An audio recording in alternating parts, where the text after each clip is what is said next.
So just when I think we're finished for the year, we've done all of our reviews, they find a way to pull me back in. Yo, what's good everyone? Thank you for tuning in to today's video. If you're new around here, my name is Aidan, and in today's review we have an absolutely incredible pair of sneakers to take a look at, one that I never expected to be able to have on the channel. So I'm really excited to say that in today's review we will be taking a look at the recently released concept Nike SB Dunk Low in the orange lobster colorway. Still can't believe we're sat here ready to do this for you guys today. Now, I don't want to take up too much time on the intro, so sit back, relax, and let's go ahead and get straight into the video.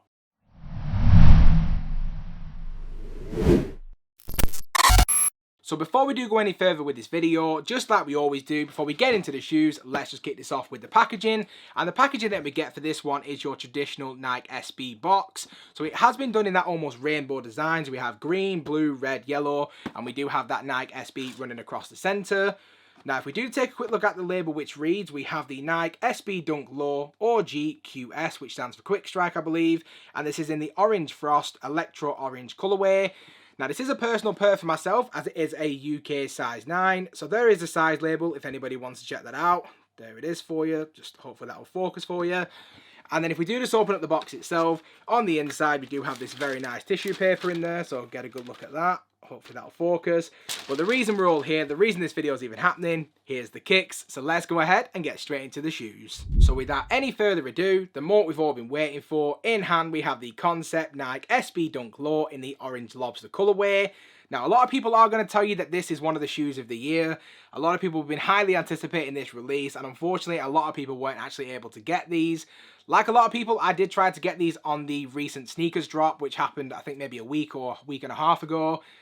Unfortunately, I took my L, didn't expect to get them. It was just kind of one of those things that I just chalked up to being one of those things. But fortunately enough for us, they did actually redrop these on the most recent Sneakers Live, where they did the end of year recap.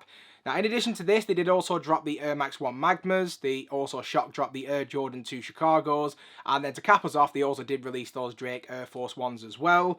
I think we can all safely agree that this is the main one that everyone was going for. Shut up and take my money! And I wasn't able to cop them for myself. My missus actually came through and secured this pair for me. So as always, I've got to give a huge shout out to the missus. She came through, she delivered.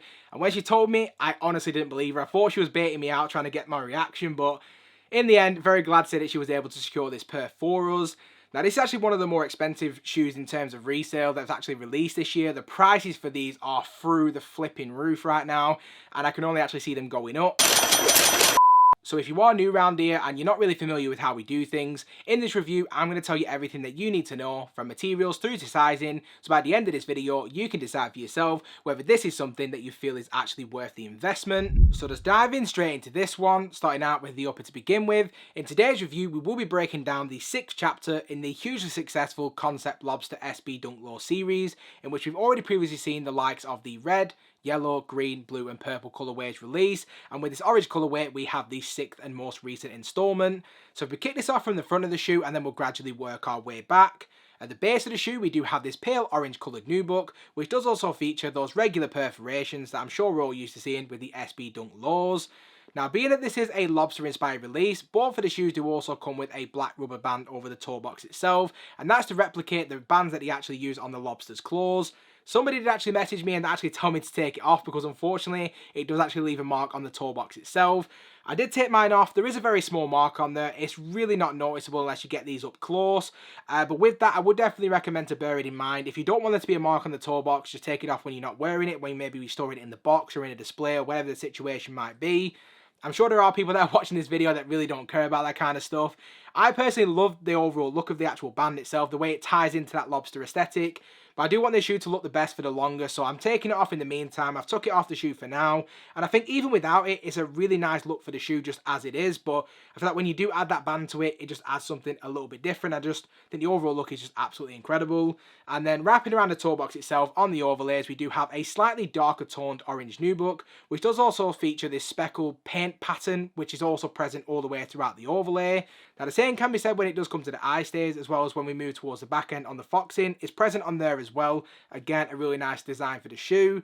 But as we work our way into the midfoot portion, like the toe box, we do see more of that pale orange nubuck. That's paired nicely alongside this burnt orange leather Nike swoosh, which does sit atop a white Nike swoosh at the base to add a really nice contrasted look. And as we then work our way onto the ankle collar, again, just like what we saw in the midfoot, we do have more of that pale nubuck material on the ankle collar itself. And then as we do work our way onto the heel, again, it's more of the same as we have that combination of both the pale and slightly darker nubuck material. And then at the top of the heel, we do have that white embroidered Nike branding. And then when it comes to the lacing options for this one, fortunately enough, we do actually get a few different options. Now the laces that come in the shoe to begin with are your pretty standard fat rope shoelaces, which are pretty standard when it does come to the SB Dunks. But you do also get 2 additional sets, so we also see the orange, and we do also have a teal set of laces as well. So either which way, you really can't go wrong. Personally, for me, I do feel like the white laces are going to be the way that I personally would go. But I do feel like the teal laces are coming in a close second. I think that that could be a really nice look as well. Again, I guess it just kind of comes down to preference and how you really want to rock it. But for me, I do think the white laces is the best look, so I would just leave it as it is. Now the laces themselves do sit atop a white puffy tongue at the base, but at the top of the tongue we do have that orange tongue tag with that Nike SB branding on there as well. As we then work our way onto the inside of the shoe, we do have this absolutely gorgeous checkerboard print on the sock liner. Now I personally had to do a little bit of reading to really get to the bottom of what the design aspect was there, what the inspiration was. And according to some of the articles that I read, this is actually inspired by seafood restaurants and the actual like tablecloths or the napkins you'd actually see in those particular restaurants. I've actually never been to a seafood restaurant, believe it or not, so I'm just going to have to take their word for it. But I will say that the sock liner design is definitely one of my favourite features on this shoe. And you can also see that exact same design on the insole branding as well. Again, just a really, really nice touch in my opinion. And then just to round us off in terms of the details, as we then work our way down to the midsole, we do have this black painted midsole with this really nice orange stitch to add a really nice contrasted look. And as we then work our way onto the outsole, we do see that classic Nike SB Dunk outsole in that solid block orange colourway. Again, really nice in my opinion. Now, when it does come to the overall sizing for these, considering how expensive the resale price is, that's probably the most important part to know about this entire video, is how do these fit and how do they feel on feet. Now, when it does come to sizing, whenever it comes to the SB Dunks, I would recommend that you do go at least a half size up. That has a lot to do with all the additional cushioning on the sock line as well as the puffy tongue. And as I was touching on a little bit earlier on, I'm a UK size 9, these are a UK size 9. So unfortunately, these aren't actually going to be able to stay in the collection as a personal pair. When my missus were checking out, she just went with what she thought my regular size was, not knowing what the sizing was for these. So I don't want you guys to make that same mistake. So when it comes to sizing for this one, I would definitely recommend a half size up is best. If you can get away with going true to size, maybe if that's a cheaper option for you, you could always maybe take the insole out, wear thinner socks. And I do believe that the more you wear and the more they break in, the more comfortable they become.